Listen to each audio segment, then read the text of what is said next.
एक गांव में रामू नाम का एक किसान और उसकी पत्नी रहते थे। दोनों ही बहुत तकलीफ से अपना जीवन व्यतीत कर रहे थे। एक वक्त का खाना भी उनको ढंग से खाने को नहीं मिलता था। एक दिन जब रामू खेती करके वापस आता है तो मैं पूछ रही हूँ, पूरे दिन खेत पर आखिर आप करते क्या है? हाँ, फसल नहीं हो रही है तो क्या करूँ भाग्यवान, दिन रात एक करके मैं मेहनत तो कर ही रहा हूँ ना। मैं परेशान हो गया। चावल का एक दाना भी नहीं है घर में। क्या आप नहीं जानते हैं, आपसे शादी करके मैंने बहुत बड़ी गलती कर दी। क्या? ठीक है, तो मैं आज ही घर छोड़कर चला जाऊंगा और वापस कभी नहीं आऊंगा। देख लेना तुम भाग्यवान। चलते चलते जब वो एक घने जंगल में पहुंच जाता है तो काफी रात हो चुकी होती है। ममता से नाराज होकर मैं कितनी दूर तक आ गया। अब मैं क्या करूं? कल सुबह अगर मैं समय पे नहीं पहुंचा तो 4-5 क्यारी जोत भी नहीं पाऊंगा। उधर ममता ने क्या खाया होगा वो भी मुझे पता नहीं। हे ऊपर वाले रक्षा कीजिए ऊपर वाले, रक्षा कीजिए। रोते रोते वो कुछ समय के बाद पेड़ के नीचे ही सो जाता है। उस पेड़ पर एक भूत और एक भूतनी रहा करते थे। अरे वो कौन है? अरे ये तो इंसान है। आज रात इसे खाकर मजा आ जाएगा।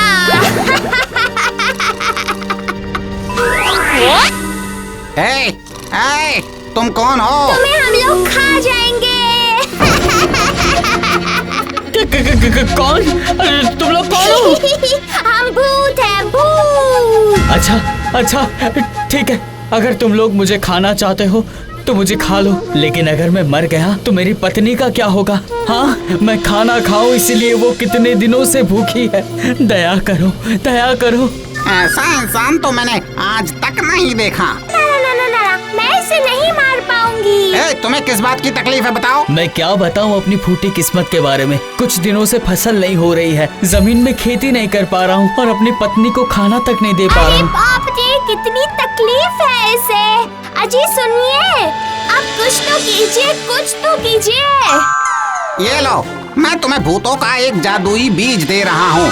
कल सूर्योदय से पहले जमीन अच्छी तरह जोतकर इसे रोप देना, ठीक है? लेकिन एक बात याद रखना, इसे रोपते वक्त पीछे से अगर कोई आवाज सुनाई दे तो मुड़कर बिल्कुल भी मत देखना, सीधे वापस आ जाना और 3 दिन पूरे होने के बाद वापस खेत पर जाना। तुम लोग बहुत अच्छे हो। अब मैं चलता हूँ, ठीक है? ये कब का गए हुए हैं? कितनी रात हो चुकी है। कौन?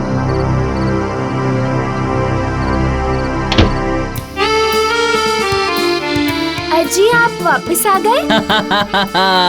मैं तुम्हें छोड़कर भला रह सकता हूँ क्या? ये देखो मैं क्या लेकर आया हूँ।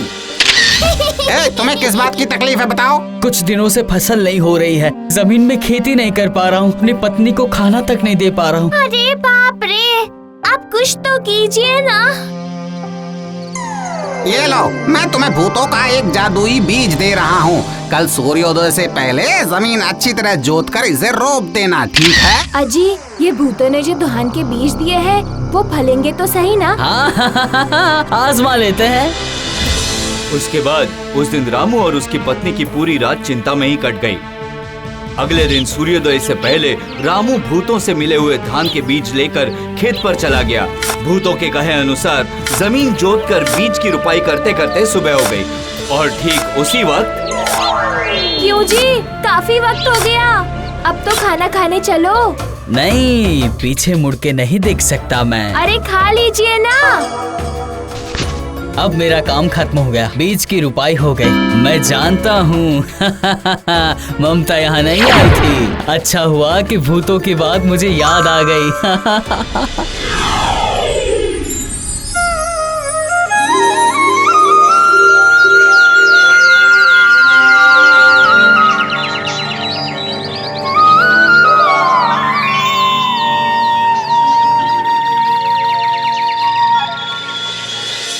रामू 3 दिनों के बाद खेत पर आकर देखता है कि उसकी पूरी जमीन धान की फसल से भर चुकी है और उन्हें बेचकर रामू बहुत सारे पैसे कमा लाया। रामू के हालात अब अच्छे हो गए थे। एक दिन उसी गांव के हरी नाम के एक निवासी की नजर उसके घर पर पड़ी।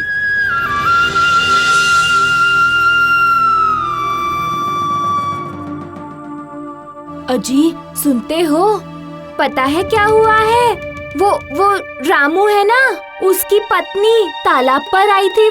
वो भी काफी कीमती झुमका पहनकर। हाँ, मैं भी कई दिनों से देख रहा हूँ कि रामू आजकल बहुत फसल बेच रहा है और पैसा कमा रहा है। इसकी क्या वजह हो सकती है? वही तो मैं भी सोच रहा हूँ भगवान, कोई ना कोई रहस्य तो जरूर है। रामू कोई जादुई मंत्र तो नहीं जानता है? वही तो मुझे पता लगाना पड़ेगा।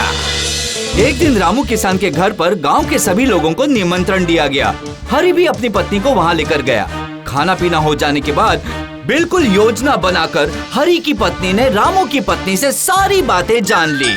उसके बाद तुमने ठीक से सुना है ना भगवान? आप भी ना सुना है, मतलब मुझे एक एक शब्द याद है। तो फिर अब हमें कौन रोक सकता है? भूतों के पास से बीज लाकर जमीन में लगाते ही किला फतेह हो जाएगा।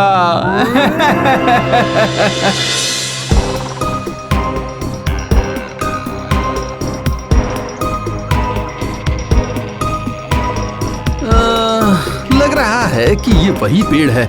जैसा जैसा बताया था सब कुछ वैसा ही हो रहा है। जरा देखो, थोड़ी देर मैं इंतजार कर लेता हूँ।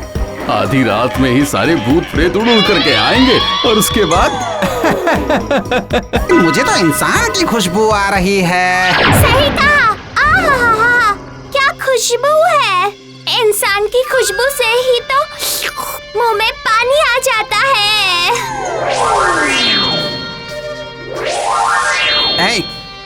अब तुम कौन हो और हमारे पेड़ के नीचे छिपकर क्यों बैठे हुए? बताओ। आज रात तुम्हें हम लोग पक्का खा जाएंगे। दरअसल मैं ना यहाँ पर जादुई बीज लेने के लिए आया हूँ। अरे ये तो बहुत लालची है। अगर इसे जादुई बीज चाहिए तो दे दीजिए। अरे ये एक बीज से भला क्या होगा? इससे ज्यादा हम तुम्हारे लिए और कुछ नहीं कर सकते। चाहिए तो लो, वरना यहाँ से चले जाओ, नहीं तो रहने दीजिए, बस बहुत है। उस रात हरि और उसकी पत्नी बड़ा आदमी बनने का सपना देखते देखते सो गए। उनकी नींद सुबह में खुली। चारों तरफ रोशनी हो चुकी थी। हरि आराम से चाय पीने के बाद अपने खेत पर गया।